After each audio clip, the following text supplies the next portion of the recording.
अस्सलाम वालेकुम dear students, मैं हूं गुलाम रसूल। हम आज की वीडियो में बात करेंगे इक्तबास की तशरीह पर। डियर स्टूडेंट्स, 11वीं और 12वीं क्लास में जो सवाल नंबर 3 होता है वो इक्तबास की तशरीह होती है। मीन्स हमारे पास हमें 2 जुज़ दिए जाते हैं, मीन्स 2 इबारतें या 2 पैराग्राफ दिए जाते हैं, जिसमें हमारे पास चॉइस होती है। हमने एक पैराग्राफ की जो सी वो हमने तशरीह करना होती है और उसके नंबर जो होते हैं वो हमारे पास 15 नंबर होते हैं। आपका ये सवाल नंबर 3 है। क्या काम करना है? सबसे पहले आपने पेज के सेंटर में या एक साइड पे सवाल की हेडिंग देनी, सवाल नंबर 3, और उसके बाद जिस जुज़ की आप तशरीह करने लगे हैं उस जुज़ का आपने बताना है। वो अगर आपका अलिफ जुज़ है तो आपने वो अलिफ जुज़ लिखना है और उसके मार्कर के साथ लिखना है, दोनों साइडों पे ब्रैकेट लगा देनी है। और उसके बाद मुमकिन कोशिश करें वो जिस पैरे की आप तशरीह करने के लिए जा रहे हैं, अगर आप अलिफ जुज़ की कर रहे हैं तो अलिफ जुज़ का जो पैरा है उसके पहले 3 से 4 अल्फाज लिखें और उसके बाद आप ख़त्मा की 3-4 अलामतें लगा दें और उसके बाद आखिर के 3-4 अल्फाज जौन से वो लिख दें। अब इसका अच्छा इंपैक्ट पड़ेगा। एक अच्छा पेपर हल करने के लिए, इक्तबास की तशरीह करने के लिए ये ट्रिक ज़रूर यूज़ कीजिए। उसके बाद ये सुन हवाला मतन की हेडिंग दीजिए। हवाला मतन की हेडिंग देने के बाद आप लिखिए जौन सा है वो सबक का उन्वान, मुसन्निफ़ का नाम।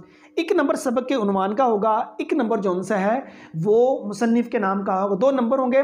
और उसके बाद सिनफ़ और माखिज़। सिनफ़ मीन्स क्या किस्म है, ये अफसाना है, नावल है, ड्रामा है, ये मजमून है, ये मकाला है, ये क्या चीज़ है, ठीक है ना, वो लिखें। और उसके बाद माखिज़ मीन्स ये वाला जो पैराग्राफ है किस किताब से लिया गया। अब तक इन 2 पॉइंट्स के नंबर नहीं होते लेकिन इसका इम्पैक्ट अच्छा पड़ता है, ये ज़रूर लिखने की आप कोशिश कीजिए।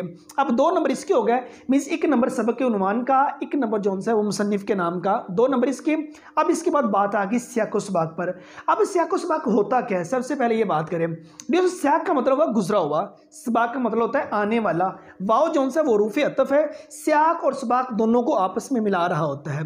मीन्स जो पैरा जिसकी आप तशरीह करने लगे हैं, हमने उससे पहले वाली बात और उससे बाद वाली बात जौन सी है उसको हमने 2 पैराग्राफ की सूरत में लिखना होता है। एक पैराग्राफ में भी लिखा जा सकता है, कोई इशू नहीं। अब लिखना कैसे? अगर आप सियाक व सबाक लिखने लगे तो आप अच्छे नंबर हासिल करने के ये ट्रिक मैं बता रहा हूँ। आप क्या काम करें, जो पहली लाइन आप स्टार्ट करें, आप तशरीह तलब इक्तबास या तशरीह तलब पैराग्राफ सबक के तकरीबन आगाज़, दरमियान या आखिर से लिया गया, ये आपको पता चल जाएगा। अगर वो दरमियान से लिया गया तो आपने लिख देना है तशरीह तलब पैराग्राफ सबक के तकरीबन दरमियान से लिया गया है, ठीक है। इतना आप लिखेंगे, कम से कम आपकी 1 से 1.5 लाइन बन जाएगी। उसके बाद आपने सियाक लिखना है, मीन्स उस पैरे से पहले वाली बात, उसको स्टार्ट करते हुए आपने लिखना है कि तशरीह तलब पैराग्राफ से पहले मुसन्निफ़ ये कहते हैं कि। इतना लिखने के बाद आगे वो जो बात की जाएगी, मुसन्निफ़ क्या कह रहे हैं, उसको आपने कुछ 7-8 लाइनों के अंदर आपने लिख देना है। उसके बाद आपने देखना है पैराग्राफ के बाद कौन सी बात हो रही है, उसमें आपने क्या काम करना है, लिखना है तशरीह तलब पैराग्राफ के बाद मुसन्निफ़ ये कहते हैं कि, वो 5-7 लाइनों के अंदर आपने वो लिख देना है। तो ये आपका बेहतरीन सियाक व सबाक लिखा जाएगा। एक तरीका तो ये है। उसके बाद दूसरा तरीका क्या है, डियर स्टूडेंट्स, आपने सबक के खुलासे का खुलासा माइनस इक्तबास, आपने क्या काम करना है, पूरे सबक को मुख्तसर करके 12 से 14 लाइनों में 2 पैराग्राफ बना के आपने नीचे लिख देने।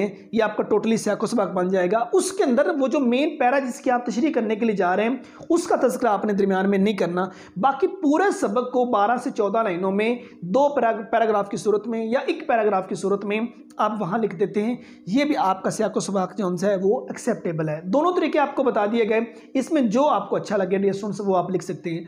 बात स्टूडेंट का कहना ये कि सर अगर पैराग्राफ जो है वो शुरू से आ जाता है तो क्या उसका सियाक लिखना होगा? डियर स्टूडेंट, अगर वो शुरू से आ गया है तो उसकी शुरू वाली बात नहीं लिखी जाएगी, जो बाकी सारा है उसको आप 8-10 लाइनों के अंदर बयान कर दीजिए। बात स्टूडेंट ये कहते हैं अगर सर पैराग्राफ एंड से आ गया है तो जाहिर सी बात उसका सबाक नहीं होगा, उसका जो सियाक है वो 8-10 लाइनों के अंदर आप बयान कर दीजिए, बाकी आप तशरीह कीजिए। अब तीसरे नंबर पर हमारी बात आ जाती है तशरीह की। सियाक व सबाक के 3 नंबर होते हैं। अब हम तशरीह पे बात करते हैं। डियर स्टूडेंट, तशरीह को स्टार्ट करते हुए तशरीह की हेडिंग दें। हेडिंग देने के बाद आप आगे तफसीलिया की अलामत लगा दें, क्योंकि तशरीह आप वजात करने के लिए जा रहे हैं। उसको उसको स्टार्ट करने से कबल आप ये 2-3 लाइनें ज़रूर लिखिए कि तशरीह तलब पैराग्राफ शामिल निसाब सबक, जिस सबक से वो लिया गया है। अगर वो मतलब कि उसमें हसना से लिया गया है तो आप उसका लिख दीजिए इस तशरीह तलब जो पैराग्राफ उसमें हसना, या जिस सबक से लिया गया है उस सबक का नाम लिखिए। से लिया गया है जिसमें मुसन्निफ़, जो मुसन्निफ़ होंगे उनका नाम आप हाईलाइट कर सकते हैं, मार्कर के साथ लिख दीजिए, जिसमें मुसन्निफ़ बयान करते हैं कि। उसके बाद आप उसकी तशरीह करनी शुरू कर दीजिए। याद रखिए पैराग्राफ की तशरीह कम से कम जो बोर्ड कहता है वो पैराग्राफ के 3 गुना होना ज़रूरी है। कम से कम आप मुमकिन कोशिश कीजिए 2 से 3 सफ़हात ज़रूर ऐड करें। मुझसे स्टूडेंट्स अगर पूरे इक़्तिबास की तशरीह के पूरा वो पूछते हैं इसकी लेंथ कितनी होनी चाहिए, मैं कहता हूँ कम से कम आपकी एक शीट होनी चाहिए।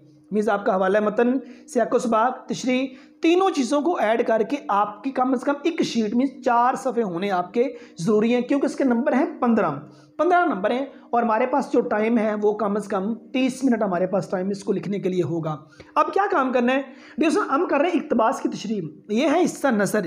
हिस्सा नसर की तशरीह जब आप करें तो उसमें मुमकिन कोशिश करें जो हवाला जाते हैं वो नसरी हवाला जात दें, ठीक है ना। मीन्स कुरान की आयत का तर्जमा हो गया, हदीस नबवी सल्लल्लाहु अलैहि वसल्लम का तर्जमा हो गया, किसी बुजुर्गान दीन का कौल हो गया और कोई उर्दू की कोटेशन होगी, उसको आप ऐड करें।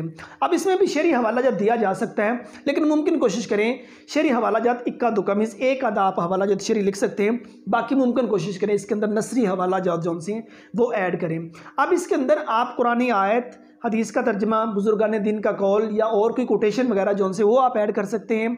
आप इसके अंदर शरई हवाला जात भी ऐड कर सकते हैं। आप इसके अंदर कोई वाक़या अगर ऐड करना चाहें वो भी ऐड कर सकते हैं, लेकिन वाक़या को 4-5 लाइनों के अंदर आप मुकम्मल करें, ज़्यादा से ज़्यादा उसको 4-5 लाइनें आप लिखें, इससे ज़्यादा वाक़या जो से उसको तूल ना दीजिए। तो ये तरीका है, इस तरह से आपने जो इक़्तिबास की तशरीह है वो करनी है। बाकी आपको ये टोटली स्क्रीन के ऊपर शो हो रहा होगा, पूरा पैटर्न स्क्रीन के ऊपर दिया गया है इक़्तिबास की तशरीह करने का। 30 मिनट टाइम होगा, 2 इक़्तिबास आपके पास होंगे जिसमें एक इक़्तिबास जो है उसको आपने चूज़ करना होता है। सो ये हमारी आज की वीडियो इक़्तिबास की तशरीह 11वीं और 12वीं क्लास दोनों स्टूडेंट्स के लिए थी, जिसमें हमने बात की 2 नंबर होंगे हवाला मतन के, 3 नंबर होंगे सियाक़ो सबाक़ के और 10 नंबर की होगी तशरीह।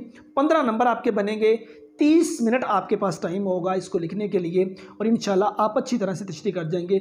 और मुमकिन कोशिश करें जो तशरीह है उसको एंड पर लेके जाएं, ठीक है। अगर आप 11वीं क्लास के स्टूडेंट हैं तो आप इक़्तिबास की तशरीह जो सी वो सेकंड लास्ट नंबर पे कीजिए, और अगर आप 12वीं क्लास के स्टूडेंट हैं थर्ड लास्ट पे, एंड पे मजमून से पहले नज़म और गज़ल की तशरीह, उससे पहले जो है वो आप इक़्तिबास की तशरीह मीन्स थर्ड लास्ट पे आप लेके जाएं इक़्तिबास की तशरीह को।